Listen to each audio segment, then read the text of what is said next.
Rick, always so cool to have something that awesome so close to home. Unfortunately, if you're trying to check out the telescope tonight, looking up into the sky, it is nothing but clouds, at least across much of our area north and west of I-95. A little hard to see from the First Alert Weather Observatory, but certainly changes on the way. First the clouds, and as we bring out the map, the big map of the United States this evening, also some rain in the First Alert forecast. It arrives here locally tomorrow, though we're already tracking it here as a First Alert weather team. This moisture, this light rain, for the most part, is right now over Pennsylvania and starting to dive onto the south and southeast. This is actually ahead of a little system, one of several that'll sweep on by, at least grazing the state of Maryland here over the next few days. So we're in a drought. We need rain desperately. This is just the first opportunity of a few here over the next 5 to 7 days, hoping to squeeze out some needed rain. Of course, we're going to need quite a bit before we get into summertime here and the drought really intensifies. So in the First Alert forecast out the door tomorrow morning, not looking too bad.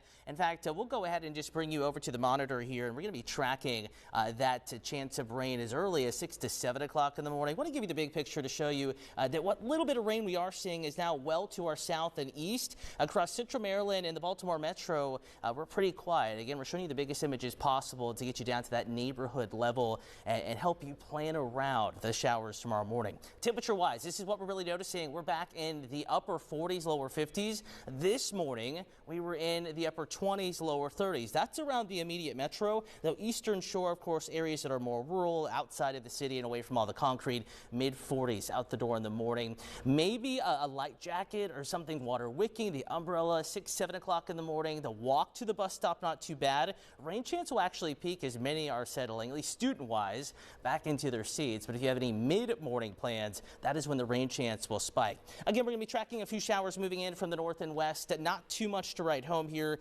just enough in most neighborhoods to wet the pavement briefly, use the wipers, and then as we get into the heart of the afternoon, after lunchtime, it's really south Maryland, southern Maryland, and the lower reaches of the eastern shore that'll see the rain while the rest of us are drying out. So it's a brief shot at rain, mainly in the morning, and then we're back to more sunshine. That's why we're seeing temperatures in the 60s and 70s tomorrow in your Maryland cast. Coolest in the mountains, western part of the state, also at the beaches. Ocean City only managing 60s tomorrow afternoon, and right along the bay is going to be another cool spot as well. Mid 60s in McHenry, Garrett County.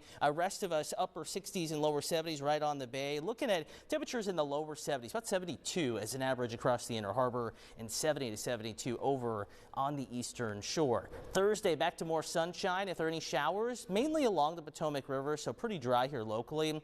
And then 75 on Friday. O's are back in town. First pitch is 7:05 in the evening. There will be some rain and thunder around Friday, hoping no game issues. Cooler and showery this weekend with highs in the 60s. Rick.